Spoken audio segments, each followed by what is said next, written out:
Hello दोस्तों, प्रशांत sir channel में आपका स्वागत है। आज मैं आपको केमिस्ट्री में इलेक्ट्रॉनिक विन्यास निकालने को बताऊंगा। हाँ, ये 11th और 12th के लिए है। तो आप देखेंगे, अगर आपको इलेक्ट्रॉनिक विन्यास नहीं आता है तो आज आप इलेक्ट्रॉनिक विन्यास जरूर सीखेंगे। आप अगर मेरे चैनल को सब्सक्राइब नहीं किए हैं तो प्लीज़ आप मेरे चैनल को सब्सक्राइब करें और बेल आइकन का घंटी दबाएं और मेरे इस वीडियो को अंत तक देखें ताकि आपको यह इलेक्ट्रॉनिक विन्यास निकालने को आपको समझ में आ जाए, यानी इलेक्ट्रॉनिक विन्यास निकालने को आपको आ जाए। अगर आप इस वीडियो को अंत तक नहीं देखेंगे तो आप इलेक्ट्रॉनिक विन्यास निकालने को नहीं सीखेंगे। तो प्लीज़ आप मेरे इस वीडियो को लास्ट तक देखें ताकि आपको आज इलेक्ट्रॉनिक विन्यास निकालने को सीख जाए। अगर आप मेरे वीडियो को अंत तक देखते हैं तो अगर आप इलेक्ट्रॉनिक विन्यास निकालने को सीख जाते हैं तो आप इसको लाइक जरूर करेंगे और अपने दोस्तों को इस वीडियो को भी शेयर करेंगे। और आप इस मेरे चैनल को सब्सक्राइब इस जरूर कीजिएगा ताकि जो भी मैं आपको वीडियो बनाकर अपलोड करूं तो आप तक यह वीडियो मेरा चला जाए। तो चलिए, और मैं आज आपको सिखाने जा रहा हूँ इलेक्ट्रॉनिक विन्यास। ये है 11th और 12th के लिए। लड़के कहते हैं कि केमिस्ट्री आता नहीं है, केमिस्ट्री बहुत हार्ड है, केमिस्ट्री बहुत कठिन है, बहुत प्रॉब्लम करता है, ये नहीं आता है, वो नहीं है। लड़के तमाम बात करने लगते हैं। तो चलिए बाबू, ये देखिए, केमिस्ट्री एक बहुत ही लॉजिक चीज़ है। केमिस्ट्री एक लॉजिक के तरह से पढ़ा जाता है और केमिस्ट्री में अच्छे टीचर से अगर मुलाकात हो जाएगी तो वास्तव में केमिस्ट्री आपको बिल्कुल समझ में आ जाएगा। तो चलिए, आप केमिस्ट्री से डरे नहीं, केमिस्ट्री से लड़ें। मैं वादा करता हूं कि आपको केमिस्ट्री, अगर आप जीरो हैं तो आप केमिस्ट्री में हीरो बन सकते हैं। तो आप केमिस्ट्री में ये न डरिए कि मैंने 9th में केमिस्ट्री नहीं पढ़ा, मैंने 10th में नहीं पढ़ा तो हमको इंटर में केमिस्ट्री नहीं आएगा। ऐसा बात नहीं है। मैं आपको इंटर में केमिस्ट्री इतना बेहतरीन आपको पढ़ा दूंगा कि आपको लगेगा कि अरे यार, मैंने 9th में नहीं पढ़ा, 10th में नहीं पढ़ा तो कोई बात नहीं है, इंटर में मैंने सब कुछ पढ़ लिया। तो चलिए, आज हम आपको इलेक्ट्रॉनिक विन्यास निकालने को सिखाएंगे। तो देखिए, यहाँ पे दिया हुआ है कि इलेक्ट्रॉनिक विन्यास बनाना सीखे। तो बाबू, आप यहाँ पे इलेक्ट्रॉनिक विन्यास, तो इलेक्ट्रॉनिक विन्यास बनाने से हम पहले क्या करेंगे, एटॉमिक स्ट्रक्चर यानी कि परमाणु संरचना के बारे में पढ़ेंगे। ठीक है, किसके बारे में? एटॉमिक स्ट्रक्चर यानी कि परमाणु संरचना। तो ये जो परमाणु संरचना है बाबू, ये आपको जो परमाणु दिखाई दे रहा है, परमाणु, ये परमाणु कितने चीजों से मिलकर बना है? तो परमाणु 3 चीज से मिलकर बना है। परमाणु जो है इलेक्ट्रॉन से, प्रोटॉन से और न्यूट्रॉन से। ध्यान दीजिएगा मेरे बातों को, ये आप आज जरूर सीखेंगे। तो परमाणु में आपका इलेक्ट्रॉन, प्रोटॉन और न्यूट्रॉन। परमाणु जो होता है 3 चीजों से मिलकर बना होता है, इलेक्ट्रॉन से, प्रोटॉन से और न्यूट्रॉन से। ठीक है, चलिए, ये आपको जो प्रोटॉन और न्यूट्रॉन ये जो दे रहा है, ये नाभिक में होता है। प्रोटॉन और न्यूट्रॉन किस में होता है? नाभिक में। इतना तो आपको पता हो गया, प्रोटॉन और न्यूट्रॉन किसमें होता है? नाभिक में। और जो आपको इलेक्ट्रॉन ये जो दिखाई दे रहा है, इलेक्ट्रॉन, ये इलेक्ट्रॉन कहाँ होता है? नाभिक के चारों ओर होता है। ठीक है, नाभिक के चारों ओर। अब हम क्या करेंगे, इस चीज को नाभिक के चारों ओर। अब देखिए, ये आपको जो आपको दिखाई दे रहा है, ये, इसको मैं एक यहां बना के दिखाता हूं। चलिए, तो अभी आपको मैं यहां पे बनाऊंगा तो आप इसको देखें। ठीक है, तो प्लीज, तो अब हम क्या करते हैं, इस वीडियो को देखते हैं। तो ये आपका दिया हुआ है, देखिए, तो ये परमाणु, प्रोटॉन, न्यूट्रॉन और इलेक्ट्रॉन। प्रोटॉन, न्यूट्रॉन नाभिक में होता है, इलेक्ट्रॉन में जो होता है नाभिक के चारों ओर होता है। ठीक है, अब देखिए, ये देखिएगा जरा ध्यान से, ये जो हम बनाए हुए हैं, इसी को मैं यहाँ बना रहा हूँ, एक बार देखेंगे। ये आपका नाभिक है, ये आपका जो है क्या है बाबू? नाभिक है। ठीक है, अब इस नाभिक के चारों ओर क्या है? सेल है। देख रहे हैं, जो कि घुमा हुआ है, ये सब सेल है। दिखाई दे रहा है ना, ये टोटल सेल है। थोड़ा सा पूरा गोल नहीं हुआ, चलिए ध्यान दीजिएगा। ये ये तो नाभिक है, इतना तो आपको पता है। ये हो गया आपका नाभिक, ये हुआ नाभिक, ठीक है। नाभिक, नाभिक में आपको क्या होता है, प्रोटॉन और न्यूट्रॉन, ठीक है। अब ये जो है ये आपका हो गया क्या, ऊर्जा, ये हो गया आपका ऊर्जा स्तर या कक्ष, ऊर्जा स्तर या कक्ष। इसे आप लोग सेल भी कह सकते हैं, क्या कहेंगे, सेल, ठीक है। ये आपका नाभिक हो गया, और ये जो आपको दिखाई दे रहा है ऊर्जा स्तर या कक्ष, यानी कि आप सेल भी कह सकते हैं। चलिए, और या आप इसको एक और नाम से इसको देख सकते हैं आप, प्रिंसिपल क्वांटम, क्वांटम नंबर, इसे छोटा n से दर्शाते हैं, ठीक है। प्रिंसिपल क्वांटम नंबर, इसे हम लोग छोटा n से दर्शाते हैं, यानी कि मुख्य क्वांटम संख्या, ठीक है। प्रिंसिपल क्वांटम नंबर यानी प्रिंसिपल मुख्य क्वांटम संख्या, ये आपका n है, यानी कि n equal to 1 2 3 4 5 dot dot और भी हो सकता है, ठीक है। यानी कि ये आपका हो गया 1 2 3 4, ठीक है। ये आपका संख्या है 1 2 3 4 5, देख रहे हैं ना यहाँ पे 1 2 3 4 5, इसी तरह से आपका टोटल संख्या है। तो ये इसको हम K L M N भी ले सकते हैं, ठीक है। इसे हम क्या कहेंगे, K L M N, यानी कि जो आपको 1 दिखाई दे रहा है ना, यहाँ पे K ले लीजिए, ये जो 2 है ना, यानी 2 जो दिखाई दे रहा है, तो इस 2 को जगह पे आप L लेंगे, ये 3 है उसके जगह पे M लेंगे, और जो 4 है उसके जगह पे N लेंगे। तो मैंने आपको यहाँ पे वही चीज लिया, यहाँ पे 1 2 3 4, यानी K L M N, ठीक है।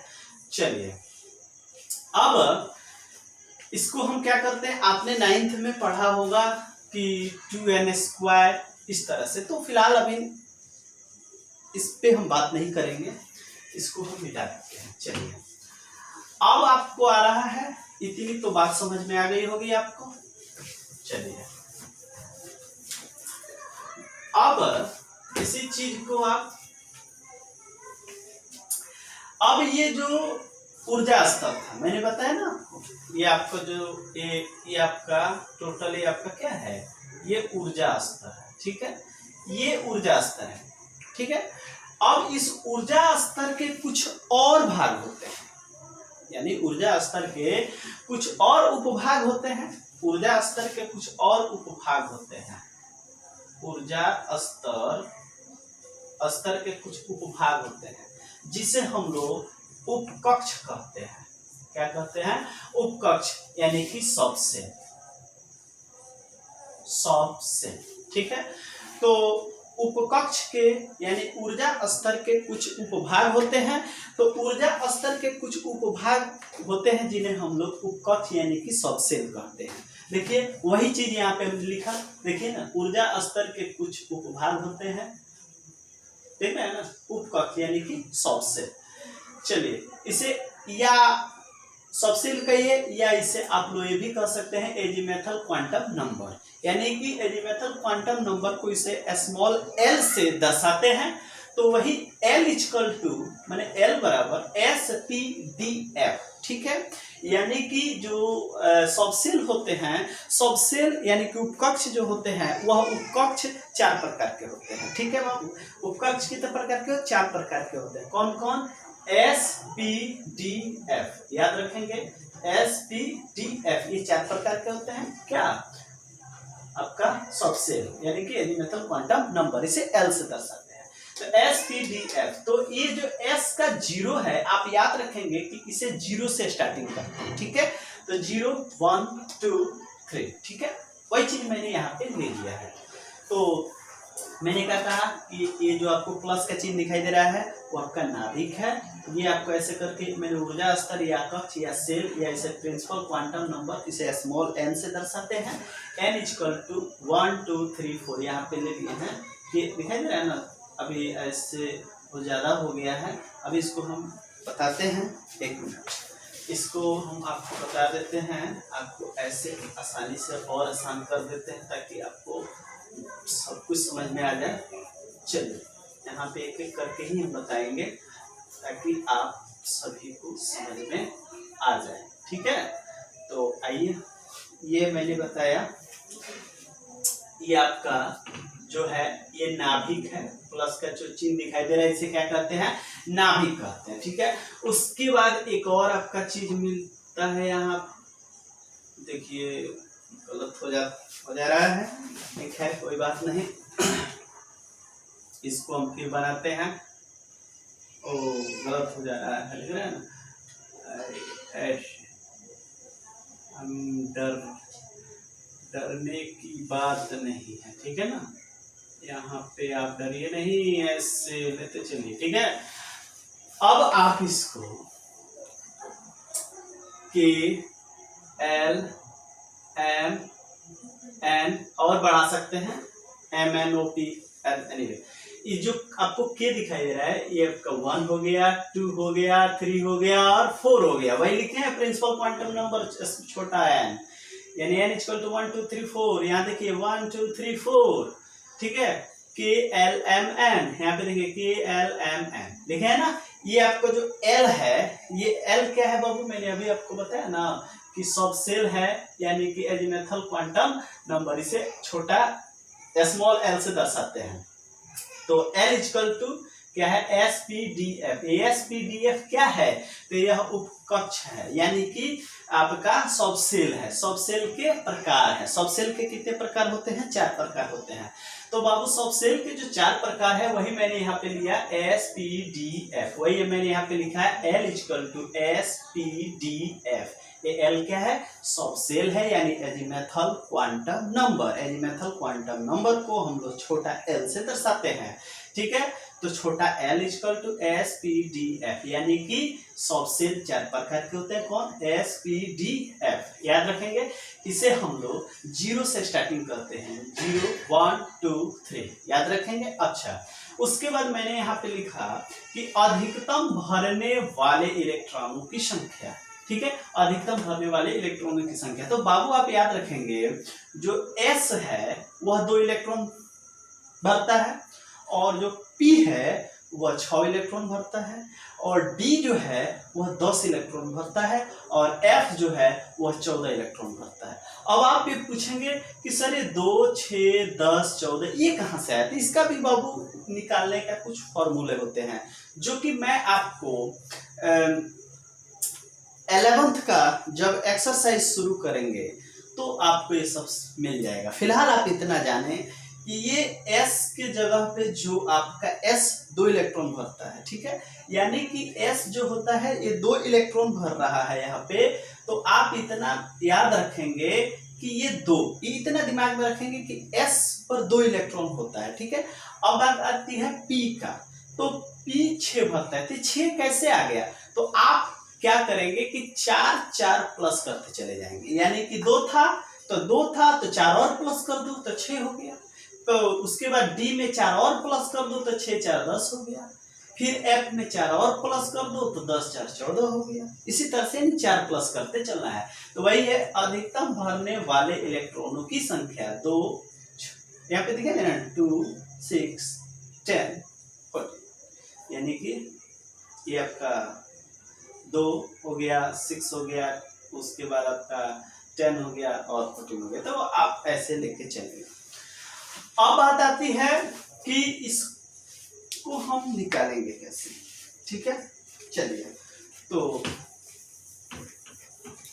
अभी कुछ देख लेते हैं। अब आपको हम बाबू बता दें कि ये आपको जो दिखाई दे रहा है, ये आपको कि थोड़ा सा मैं साइड में लिया हूँ कि L equal to SPDF, L का मतलब समझ चुके होंगे आपको, एजीमेथल क्वांटम नंबर, इसे L से दर्शाते हैं। SPDF क्या है, आपका सब सेल के प्रकार है। सब सेल के कितने प्रकार, 4, कौन कौन, SPDF, याद रखेंगे। उसके बाद ये S ये किस पे था, तो S जो था वो आपका फर्स्ट, देखिए ना यहाँ पे देखिएगा, आपने जो यहाँ पे लिया n बराबर 1 2 3 4, उसी तरह l इक्वल टू आपने क्या लिया s p d f, यहाँ पे k l m n, यानी कि आप याद रखेंगे यहाँ पे देखिए ना, लिए है ना n equal to 1 2 3 4 k l m n, उसी तरह l equal to s p d f 0 1 2 3। तो आप बाबू याद रखिएगा यहाँ से जो ये k के नीचे s है, यानी k का एक है, तो k का एक है तो k के नीचे यानी k के माने k जो है एक है, k जो है 1 है ना आपका जी, तो ये 1 के नीचे आपका s है, तो s कितना है 1 है, उसी तरह से p कितना है 2 है, उसी तरह d कितना है 3 है, f कितना है 4 है। याद रखेंगे आप कैसे, मैंने कहा s आपका 1 है, p आपका 2 है, d आपका 3 है और f आपका 4 है। देखिए ना यहाँ पे आपका s क्या है 1, p क्या है 2, d 3, f 4, ठीक है। तो उसी चीज को मैं यहाँ लिखा हूँ, यहाँ देखिएगा, यहाँ मैंने कैसे लिखा, यानी कि ये s 1 की जगह पे था, s की जगह, s किसकी जगह पे 1 के, तो 1 2 3 4, ये 1 2 3 4 ये क्या है, तो 1 2 3 4 आपका बाबू ये l है, यानी कि एलिमेंटल क्वांटम नंबर है। तो l इक्वल टू 1 2 3 4, 1 2 3 4, तो 1 के यानी 1 के जगह पे क्या है s है, तो s लिख दिए हैं, ठीक है। उसके बाद 2 के जगह पे क्या है p है, ठीक है। तो p है तो आप कैसे चलेंगे s p, मैंने देखिएगा p जो है वह दूसरा स्थान पर है, दूसरा, तो आप डायरेक्ट p पे चले जाइएगा, नहीं s p, उसके बाद तीसरा स्थान पर क्या है d है, तो तीसरा स्थान पर d है, तो कैसे चलेंगे s p d, तो वही लिखे हैं s p d, फिर चौथा स्थान पर क्या है f, तो s p d f, तो यही है s p d f। याद समझ में आ गया होगा आपको, यानी कि पहला स्थान पर s है तो इसीलिए s लिखे हैं, दूसरा स्थान पर p है तो s p ऐसे बोलेंगे s p, तो आपको s p, तीसरा स्थान पर है s, तीसरा s p d, यहाँ पे लिखे हैं s p d, चौथा है s p d f, s p d f ऐसे करते हैं, ठीक है। अच्छा अब चलिए इसी चीज को हम बनाते हैं, ध्यान रखिएगा इस चीज को। आप देखिए, अब आपको हम बता दे बाबू कि ये आपका है 1, यहाँ पे ले लेंगे, ठीक है। ये आपका क्या है L का मान, यानी कि ऊर्जा स्तर है, ये आप समझिए कि 1 2 3 4 5 6 7, ये आपका क्या है बाबू एक ऊर्जा स्तर है, ठीक है। तो अब देखिए यानी कि ये आपका संख्या है, ये आपका जो यहाँ पे हम कर देते हैं, ठीक है, ये आपका जो दिखाई दे रहा है ऐसे ले लें, हो गया, ऐसे समझ में आ जाएगा। ये आपका टोटल n है, तो अब हम क्या करते हैं, यहाँ पे दिया है 1 2 3 4 5 6 7, ठीक है। तो अब हम क्या करेंगे, तो 1 के जगह पे सिर्फ देखिए ना, 1 के जगह पे सिर्फ s है, देखिए ना 1 के जगह पे s, तो यहाँ पे s कर दीजिए, अब बिल्कुल आपको आ जाएगा। फिर यहाँ पे 2 है ना, तो दूसरा के स्थान पर क्या है s p, तो आप डरिए नहीं, s p ऐसे ले लीजिए, डरना बिल्कुल नहीं है, ऐसे s p। फिर तीसरा स्थान पर क्या है s p d, तो आप लिखेंगे s p d, हाँ ये बात याद रखेंगे, s के सामने s लिखेंगे, p के सामने p लिखेंगे, d के सामने d लिखेंगे, f के सामने f लिखेंगे। उसके बाद 4 में क्या है s p d f, तो बाबू हम यहाँ पे लिए हैं s p d f, ठीक है। अब आपको हम फिर बता दें कि s p d f, अब यहाँ पे 5 है, तो आपका आंसर तो 5 तो नहीं है, बिल्कुल कोई बात नहीं, तो आप वही चीज लिखोगे, क्या लिखोगे s p d f, यही लिखना है। 6 में भी क्या लिखोगे s p d एफ, ठीक है। और 7 यानी कि इसमें भी वही चीज लिखेंगे, एस पी डी एफ, ये आप लिखेंगे, ठीक है। अब देखिए बात आती है कि ये तो मैंने लिख दिया, अब यहाँ पे क्या अंक बैठाएंगे, ठीक है। क्या करेंगे, अंक। यहाँ पे 1 था तो 1s, यहाँ पे 2 है ना तो लिखेंगे 2s, 2p। सिर्फ देखिए 2, यहाँ पे 2 है तो 2 ही भरेंगे, 3 है तो 3 ही भरेंगे, 4 है ना 4 4 4 4 ही भरेंगे, 5 है 5 5 5 5 ही भरेंगे, 6 है 6 6 6 6 ऐसे भरेंगे, ठीक है। तो आप 3 है ना यहाँ पे तो क्या भरेंगे, 3 3 3, 4 है तो क्या लिखेंगे, 4 4, मिनट गया है, 4 4, ठीक है। 5 है तो यहाँ पे क्या लिखेंगे, 5 5 5 5, ऐसे हो गया। उसके बाद ये 6 है तो लिखेंगे 6 6 6 6, 7 है क्या लिखेंगे, 7 7 7 7, ठीक है। इसको लिख दिया। अब क्या कीजिए, इसको गोल कर दीजिए सबको, ठीक है। आपको गोल करने आता है ना, चलिए मैं भी गोल कर दिया, ऐसे गोल आप भी करेंगे, गोल करिए आप सभी आदमी, गोल करिए करिए कर दिए आप, ऐसे ऐसे ऐसे ऐसे ऐसे गोल करते जाइए आप भी, ऐसे ऐसे ऐसे ऐसे ऐसे, दिख रहा है ना, ऐसे ऐसे आप गोल करते जाइए, इसको भी ऐसे गोल कर लिए हैं। अब बात आती है कि इसको हम काटते हैं, ठीक है। तो चलिए हम काटते हैं, तो कैसे काटेंगे, ऐसे काट देंगे, ऐसे ना जी, ऐसे काटेंगे, गलती हो जाएगी। कैसे काटेंगे, काटने का भी आप देखिएगा, ये ऐसे करता है, ऐसे दिख रहा है ना, डालना नहीं है आपको, ये जैसे मैं काट रहा हूँ आप भी काटते चलेंगे, ऐसे फिर चलेंगे ऐसे ऐसे, ठीक है। काट दिए, कितना अच्छा से काटे हैं, बड़े ना। उसके बाद चलेंगे हम ऐसे ऐसे ऐसे, ठीक है। बहुत अच्छा बात है, हमने तो बहुत अच्छा से ही काटा है। फिर चलेंगे ऐसे ऐसे ऐसे, इतना अच्छा काट दिए हैं। चलिए डरना नहीं है, लड़ना है। चलिए हमने आपको काटा ऐसे ऐसे ऐसे ऐसे, काट दिए। चलिए उसके बाद हमने आपको ऐसे ऐसे ऐसे ऐसे काट दिया आपको। उसके बाद हम आपको काटेंगे, देखिएगा ऐसे ऐसे ऐसे ऐसे ऐसे, ठीक है।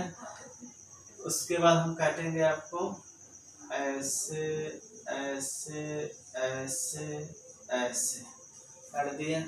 उसके बाद हम आपको काटेंगे ऐसे ऐसे ऐसे, फिर काटेंगे आपको ऐसे ऐसे। ये पूरा क्यों नहीं ऐसे, इसलिए नहीं, आप खींच सकते हैं, आप डायरेक्ट इसको ऐसे भी ले सकते हैं, ऐसे इस तरह से भी खींच सकते हैं इस लाइन को, ठीक है। ऐसे भी आप इसको खींच सकते हैं, ठीक है। मैंने इसलिए इसको किया ताकि ये अक्षर जो मैं लिखा हूँ वो मिटे नहीं, इसीलिए मैंने ऐसे किया। आप ऐसे भी डायरेक्ट ऐसे भी खींच सकते हैं, ठीक है। चलिए कोई बात नहीं, गलती नहीं होगा। अब बात आती है कि इसको हम लिखते कैसे हैं, ठीक है। ये आता कैसे है, इसको कैसे लिखेंगे, तो चलिए ये बाबू ऊपर से नीचे की तरफ आता है, कहां से, ऊपर से नीचे की तरफ। तो चलिए मैं आपको एरो का ऊपर से, यानी कि एरो का निशान दिखाई दे रहा है ना, ठीक है। एरोप्लेन है, हम एरोप्लेन से ऊपर से नीचे आ रहे हैं, ठीक है ना। तो ऊपर से नीचे की तरफ ही आता है, तो चलिए ये ऊपर से नीचे था, ये आया ऐसे, फिर ये यहाँ, फिर ये आया ऐसे दिखाई दे रहा है ना, फिर ये उतर के आया, फिर आया ये आपका ऐसे,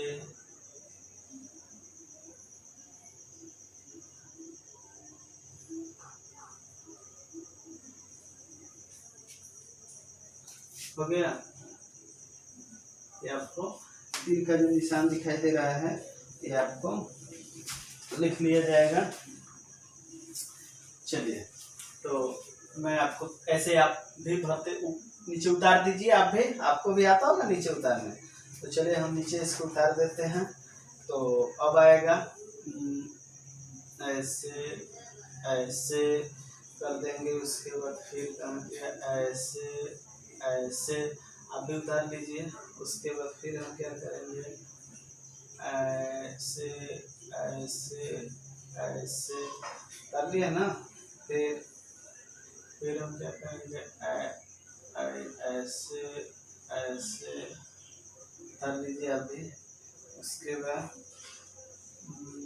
ऐसे ऐसे, फिर उसके बाद ऐसे, फिर उतर गया नीचे, यानी कि ऊपर से हम नीचे की तरफ उतारेंगे। ठीक है, तो आपको किताब में कुछ इस तरह से दिया होगा।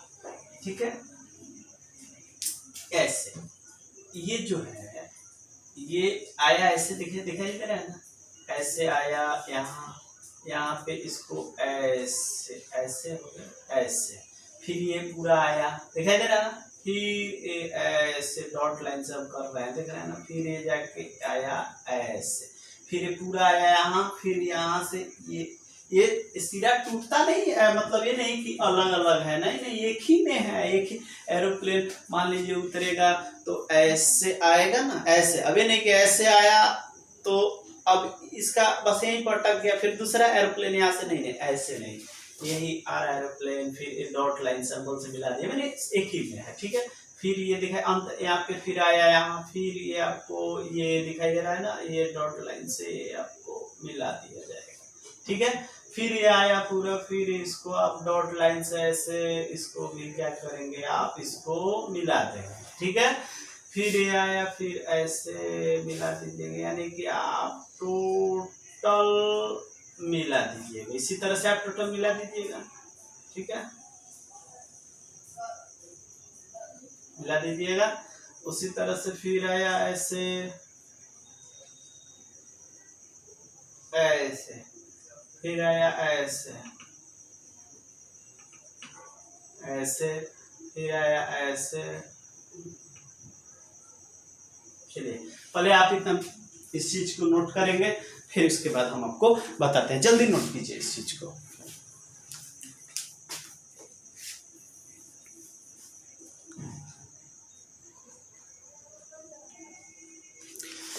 चलिए बाबू, अब इसको हम क्या करते हैं कि इलेक्ट्रॉनिक विन्यास के क्रम में सजा देते हैं। ठीक है, किस क्रम में सजाएंगे हम इसको, इलेक्ट्रॉनिक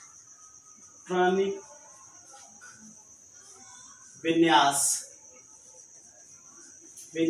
के क्रम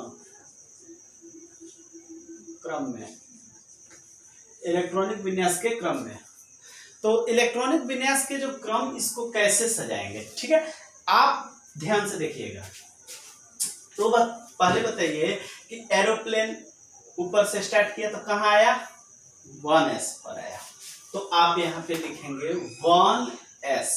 ठीक है, फिर कमा 1s, उसके बाद अब ये नहीं, आप इसको कैसे विन्यास कहेंगे, तो आप कहेंगे सर 1s है, चलिए 1s, फिर यहाँ पे सर 2s है 2s, फिर कहेगा सर ये 2s है, फिर कहिएगा सर 3s, फिर कहिएगा सर 4s, फिर कहिएगा सर 5s, फिर कहिएगा 6s, फिर कहिएगा 7s, फिर कहिएगा ऐसे। तो ये आपका गलत हो जाएगा। ऐसे इलेक्ट्रॉनिक विन्यास की क्रम संख्या नहीं सजाई जाती है। कैसे सजाएंगे देखिएगा, ये आपका क्या है 1s, तो 1s कम, उसके बाद 1s, तो फिर आया ऐसे, फिर गया ऐसे, देख रहे हैं डॉट लाइन से ऐसे गया, फिर आया ऐसे, फिर क्या आपका है 2s, देंगे 2s, तो फिर 2s ले लिए, फिर 2s, फिर आया ऐसे, फिर डॉट लाइन ऐसे, देखिए डॉट लाइन ऐसे, फिर ऐसे गया घूम के, फिर आया ऐसे, फिर आया, तो यहाँ पे क्या है 2p, फिर 3s, तो 2p के बाद 3s है ना, फिर यहाँ पे लिखेंगे 2p, फिर लिखेंगे 3s। ठीक है, यहाँ पे आया 2p, फिर आया यहाँ पे 3s, फिर ऐसे घुमा घुमा, फिर गया यहाँ फिर आया 3p, फिर 4s, यहाँ पे फिर क्या लिखेंगे हम 3p, उसके बाद 4s, फिर ऐसे घूम के फिर गया गया गया, फिर आया, तो फिर आया 3d 4p, यहाँ पे लिखेंगे 3d 4p, दिख रहा है ना, 3d 4p 5s, 3d 4p, उसके बाद 5s, उसके बाद फिर ऐसे गया गया, फिर आया 4d 5, क्या जी 4d, उसके बाद 5p, उसके बाद 6s, उसके बाद 6s, फिर ऐसे गया, ऐसे ऐसे, फिर आया 4f, उसके बाद 5d, उसके बाद 6p, उसके बाद 7s, उसके बाद फिर गया ऐसे 5f, तो 5f, उसके बाद 6d, उसके बाद 7p, उसके बाद फिर गया 6f, उसके बाद 6s के बाद क्या है 7d, तो 7d 6f 7d, फिर आपका 7f। ठीक है, इस तरह से आपको कुछ इलेक्ट्रॉनिक विन्यास आपको सजाया जाता है। ठीक है, तो चलिए इसको भी नोट करें आप।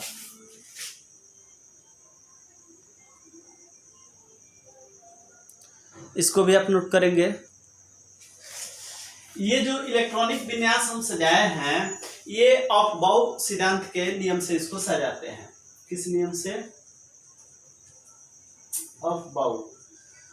अफबाउ सिद्धांत, यानी कि ये जो होता है अफबाउ सिद्धांत, यानी कि अफबाउ सिद्धांत में ये जो इसके इलेक्ट्रॉन जो होते हैं, ये इलेक्ट्रॉन जो होते हैं वह कम जो होता है कम ऊर्जा वाले कक्षक से कम ऊर्जा वाले, देखिए अफबाउ सिद्धांत क्या करता है कि अफबाउ सिद्धांत में इलेक्ट्रॉन जो होते हैं ना, कि वो कम ऊर्जा वाले कक्षक से ध्यान से सुनिएगा, कम ऊर्जा वाले कक्षक से अधिक ऊर्जा वाले कक्षक में भरता है, उसी को अफबाउ सिद्धांत कहा जाता है।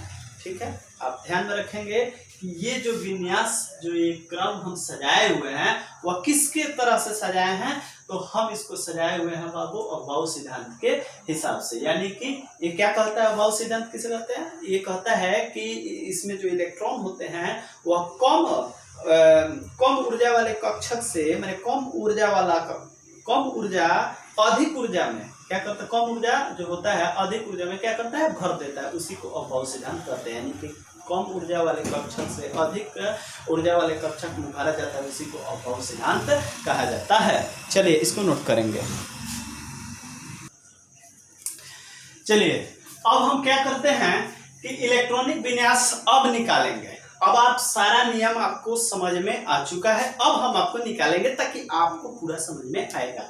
तो चलिए अब इस इलेक्ट्रॉनिक विन्यास को निकालते कैसे हैं, तो हम एक छोटा सा यहाँ पे कुछ लिखते हैं, आप ध्यान में रखिएगा, S P D F। ये अब हम नहीं बताएंगे क्या है, ये आपको खुद पता है। ठीक है, पता है तो क्यों बताएंगे आपको। S पर हमने आपको बताया 1, बताया कि बताया? बिल्कुल गलत। अभी आपको कहा मेरे बाबू कि S को याद रखिएगा 2, आप P में 4 और प्लस कर दीजिएगा, तो 2 S में तो 2 है, 4 और प्लस कर दो, 2 में 4 P के लिए, तो कितना 4 यानी 2 + 4 यहाँ कर दो यार 6, यानी कि P में कितना 6, यहाँ पे कर दो 6। ठीक है, फिर S P फिर आता है D, तो 6 में फिर 4 प्लस करो तो कितना होगा 10, तो यहाँ पे रखोगे आप 10।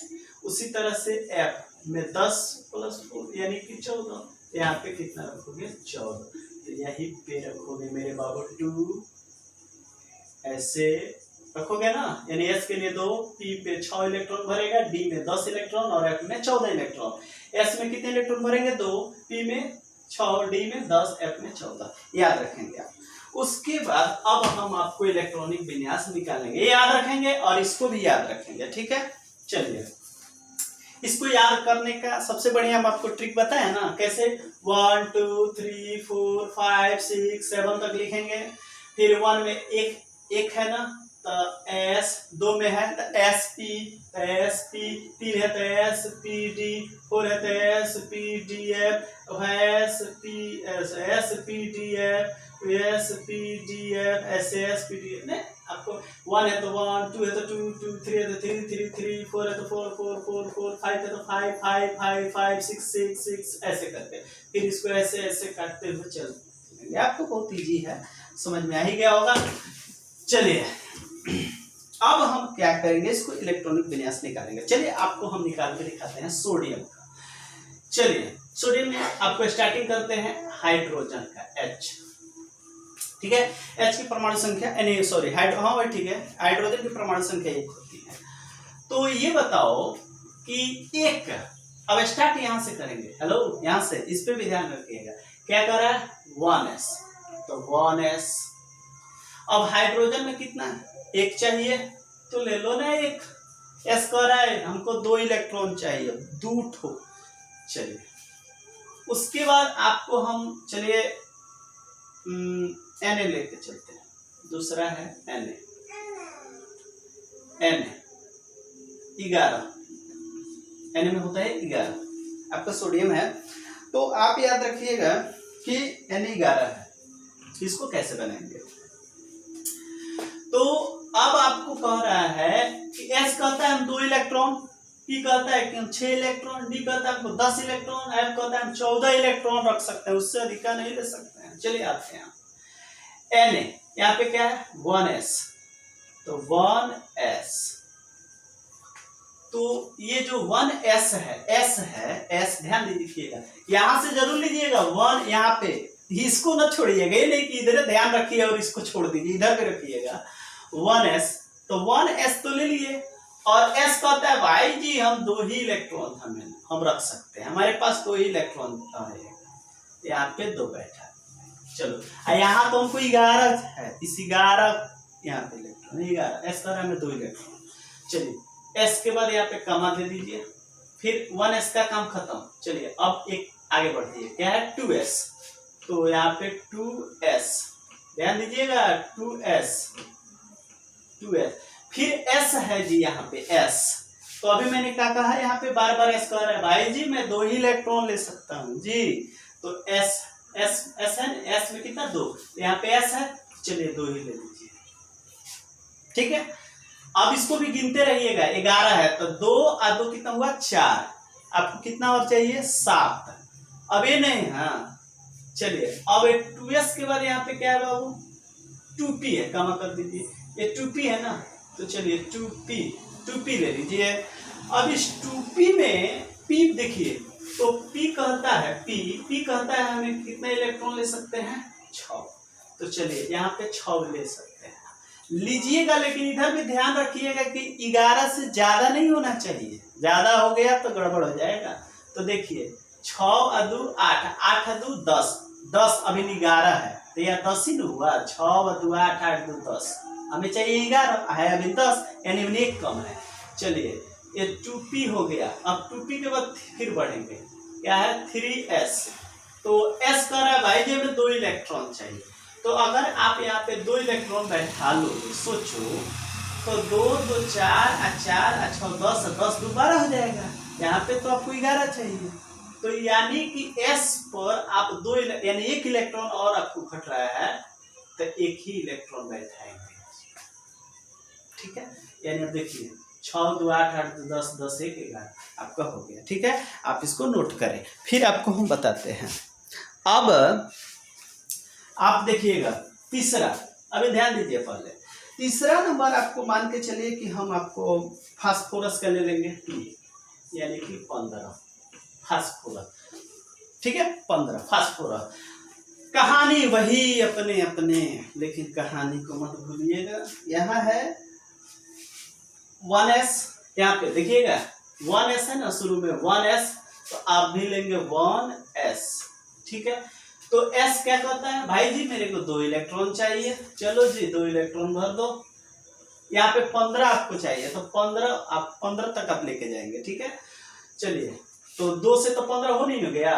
उसके बाद यहाँ पे 2 है, तो 2s है ना, तो ले लीजिए 2s। अब s पे तुम कहोगे सर यहाँ पे हम 15 है, तो मान के चलिए हम 13 नहीं ले लेंगे, सॉरी हाँ 13 नहीं लेंगे। क्यों लेंगे जी? s में 13 क्यों लेंगे? s में तो 2 ही इलेक्ट्रॉन है ना, तो आप 13 क्यों बैठाएंगे यहाँ पे? s में s है तो 2 ही होगा। अगर d रहता ना तो आप 10 ही तक बैठा सकते थे, f रहता तो 14 ही तक बैठा सकते थे, उससे ज्यादा नहीं ले सकते थे। यानी s में कितना है? 2। यहाँ पे s है तो आप 2 ही भरिएगा, ठीक है कॉमन। फिर यहाँ पे 2s के बाद यहाँ पे क्या है? 2p। तो चलिए 2p हो गया। तो ये जो 2p है आपका, तो p पे देखिए, p पे कितने इलेक्ट्रॉन है? 6 इलेक्ट्रॉन है। तो आप यहाँ पे 6 बैठा लो, चेक करो। अगर 6 बैठाओगे तो क्या ज्यादा तो नहीं होगा 15 से? तो 6 देख गिनो, 6 यहाँ पे और 2 यहाँ पे, तो 6 व 2 8, 8 2 10, यानी कम है। यहाँ पे 15 है, ये आपका 10 ही रहा है। तो चलो 2p हुआ है। 2p के बाद आप फिर अब 2p से और बढ़ो, यहाँ पे क्या है? 3s, तो यहाँ पे ले लो 3s है। तो आप बताओ, अब यहाँ पे करने पे 6 2 8 8 2 10, तो क्या सर 15 है, तो यहाँ पे 5 ले लेंगे। क्यों लेंगे जी? s पे तो 2 ही है, तो आपको जब 2 है तो 2 ही इलेक्ट्रॉन तो भरना पड़ेगा। तो आपको कितना हुआ? 2 2 4 6 10 10 2 12, अब 3 घट रहा है। तो चलिए, आपने 3s लिया था, 3s के बाद आपके यहाँ पे क्या है? 3p है, तो यहाँ पे ले लेंगे 3p। चलिए जी, p पे कितने इलेक्ट्रॉन चाहिए? 6 इलेक्ट्रॉन। क्या सर मैं यहाँ पे 6 बैठा लूं? तो चलिए, आप अगर 6 बैठाते हो तो ज्यादा है कि कम है, चेक कर लो। तो 2 और 2 4 और 4 6 10, 10 2 12 और 12 6 18 हो जाएगा, ज्यादा हो जाएगा। इसीलिए हम यहाँ पे 6 यहाँ पे हम 3 ही लेके चलेंगे। यानी कितना लेंगे? 2 2 4 6 10 2 12, 12 3 15, यानी कि आपका हो गया 15। अब देखिए हम क्या करते हैं, अब टाइटेनियम यानी कि हम एक और लेके बनाते हैं टाइटेनियम। इसका यानी कि 22 होगा, 22। तो चलिए, अब ये 22 है, तो अब इसको कैसे? फिर वही अंदाज, कहानी वही है, कहानी को मत बोलेंगे आप। 1s 2s 2p 3s 3p 4s 4d 4p, ऐसे ही चलिएगा। ये आपको क्रम संख्या सिखा दिए हैं, ऐसे ही क्रम संख्या बढ़ना है, ऐसे ऐसे, ठीक है। अभी नहीं 1s 7 ऐसे करके, ऐसे नहीं 1s 2s 2p 3s 3p 4s 4d 4s 3d 4p 5s, ऐसे ही क्रम संख्या चलेगा। तो टाइटेनियम है तो 1s है, तो चलिए 1s। क्या सर यहाँ पे 22 है, तो डायरेक्ट 22 लिख दे। क्यों लीजिएगा जी 22? यहाँ पे s पे तो 2 इलेक्ट्रॉन है ना, तो 2 ही इलेक्ट्रॉन ही बैठाना पड़ेगा। उसके बाद यहाँ पे 2s है, तो 2s ले लेंगे। फिर क्या सर यहाँ पे s है ना, चलिए जी s पे कितने इलेक्ट्रॉन लेंगे? 2 इलेक्ट्रॉन लेंगे, यहाँ पे 2 इलेक्ट्रॉन और ले लिए हम। उसके बाद अभी क्या 22 है, तो 2 तो 4 ही हो रहा है ना। चलिए यहाँ पे क्या है? 2p है, तो चेक करिए 2p। क्या सर p पे 2 ही बैठाएंगे? क्यों 2 बैठाएंगे यार? p पे 2 बैठा सकते हो, लेकिन अगर 22 यहाँ है अभी आप 2 बैठाओगे तो तब तो ज्यादा प्रोसेस हो जाएगा ना। जब p पे ऑलरेडी 6 इलेक्ट्रॉन रख सकता है, तो 2 इलेक्ट्रॉन क्यों रखोगे आप? यहाँ पे 6 इलेक्ट्रॉन रखा जाएगा। उसके बाद p के बाद आता है आपका यहाँ पे 3s, तो यहाँ पे ले लेंगे 3s। तो चलिए s जो है, s तो 6 इलेक्ट्रॉन नहीं लेता है ना, नहीं रखता है अपने पास, तो s आपका कितने इलेक्ट्रॉन रखेंगे आपको?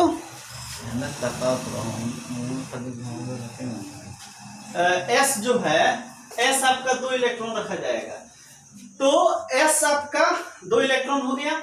उसके बाद कहाँ था यहाँ पे? ये लिया। अब फिर 3p, तो चलिए यहाँ पे हो गया 3p।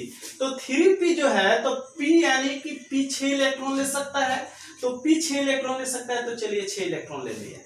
उसके बाद 3p के बाद आता है क्या? यहाँ पे 4s, तो यहाँ पे 4s, s पे तो नहीं ले सकते हैं, तो s पे 2 इलेक्ट्रॉन ले सकते हैं। तो अब चेक करिए क्या मेरा 22 आया है?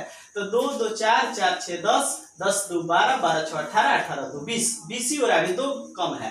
तो 4s के बाद आपको क्या है? यहाँ पे 3p, तो चलिए 3d। तो डी जो है डी 10 इलेक्ट्रॉन रख सकता है। तो क्या डी जो 10 इलेक्ट्रॉन रख सकता है, तो क्या सर मैं यहाँ पे 10 इलेक्ट्रॉन रखूंगा? क्यों रखूंगा 10? जब ऑलरेडी अब इसको 22 चाहिए या 20 यहाँ तक आ गया, तो 2 ही इलेक्ट्रॉन और इसको चाहिए, तो अब यहाँ पे 2 ही भर सकते हैं। यानी जो डी जो है 2 इलेक्ट्रॉन यानी ले सकता है, यानी कि इसके पास अभी क्षमता है अभी रखने के लिए 8 और रखने के लिए क्षमता है, ये 8 और रख सकता है। लेकिन ये कब रखेगा? जब यहाँ पे ज्यादा होगा तब तो रखेगा, यानी कि आपका हो गया। चलिए आपको 5 नंबर दिखाते हैं। तो अब 5 नंबर यानी कि Mn ये आपका हो गया 25। ठीक है, तो अब आपको क्या करोगे इस चीज को। अब Mn है 25 है, कहानी वही रहेगा, क्या है 1s, यहाँ हो गया 1s स्क्वायर, फिर 2s, तो 2s s है तो स्क्वायर ही होगा, यही सी बात है। 2p, चलो 2p, तो p पे स्क्वायर दोगे? नहीं जी, p पे 6 इलेक्ट्रॉन है तो 6 इलेक्ट्रॉन लोगे। ठीक है जी। अच्छा, उसके बाद क्या है, फिर 2p के बाद और बढ़ जाओ ना। अभी नहीं जी, ये नहीं कि यहाँ पे 1s फिर 2s फिर 3s, ऐसे नहीं, ऐसे लिखना पड़ेगा। अंक भी ध्यान दीजिएगा, 1s के बाद 2 है, 2 के बाद 2 है, फिर 3s है। अभी नहीं कि 2s खाली बैठाएंगे, ऐसा नहीं। तो 2p हमने ले लिया, उसके बाद 3s है, तो चलिए 3s s पे स्क्वायर ही होगा। चलिए उसके बाद 3p है, तो चलिए 3p पे p पे 6 ही इलेक्ट्रॉन ले सकते हैं, p पे 6 इलेक्ट्रॉन यहाँ पे है ना जी। चलिए फिर 4s है, तो चलिए यहाँ पे 4s स्क्वायर, s है तो स्क्वायर ही होगा। फिर 3d, तो चलिए 3d अब चेक करते हैं कितना होगा। तो 2 2 4 4 6 10 10 2 12 12 6 18 18 2 20, तो 20 और घट रहा है 5। तो डी कितना इलेक्ट्रॉन ले सकता है? 10 से ज्यादा नहीं लेगा, यानी हम 5 ले सकते हैं। इसलिए ले सकते हैं कि 10 से तो कम ही है ना, 10 तक रख सकते हैं इसको, यानी मेरा हो गया। चलिए हम छठा देखते हैं, आर्गन Ar 18 होगा। तो इसको कैसे चलेंगे? आर्गन का 18 होगा। तो आर्गन जो है बाबू, इसको हम कैसे चलेंगे? 1s स्क्वायर, उसके बाद 2s स्क्वायर, फिर क्या है बाबू आप बताइए? 2s स्क्वायर, फिर यहाँ पे 2p है ना, तो चलिए 2p6, उसके बाद 3s स्क्वायर। चलिए चेक करिए, 2 2 4 4 6 10 10 2 12, 6 घट रहा है, तो 3, उसके बाद 3p6, यानी कि ऐसे ही बनाया जाता है इलेक्ट्रॉनिक विन्यास। अगर आपको मेरा यह वीडियो इलेक्ट्रॉनिक विन्यास अगर आपको समझ में आ गया होगा तो आप मेरे वीडियो को लाइक जरूर कीजिएगा। चलिए आज मैं आप लोगों को वर्क दे देता हूं ताकि आप बना के लाएंगे। ठीक है, चलिए ये आपका वर्क है। वर्क में आप बनाएंगे 2 4 7 8, उसके बाद 33, उसके बाद 24 29 30 52 53 65 73, उसके बाद 80, उसके बाद 3 11 13 17 29 56 65 72। चलिए, और आप केमिस्ट्री से डरेंगे नहीं, केमिस्ट्री से लड़ेंगे, और मैं आपको केमिस्ट्री वादा करता हूं कि आपको मैं केमिस्ट्री सिखा दूंगा। आप थ्योरी का चिंता नहीं करेंगे, थ्योरी को मैं रटाऊंगा नहीं, मैं आपको थ्योरी को अंदर आपको डाल दूंगा, और आपको छोटा छोटा ट्रिक के साथ और छोटा छोटा डेफिनेशन आपको रहेगा, और आप केमिस्ट्री से डरेंगे नहीं। मैं वादा करता हूं कि आपको केमिस्ट्री 11th और 12th आप बिना चीट का एग्जाम फेस कर सकते हैं। धन्यवाद।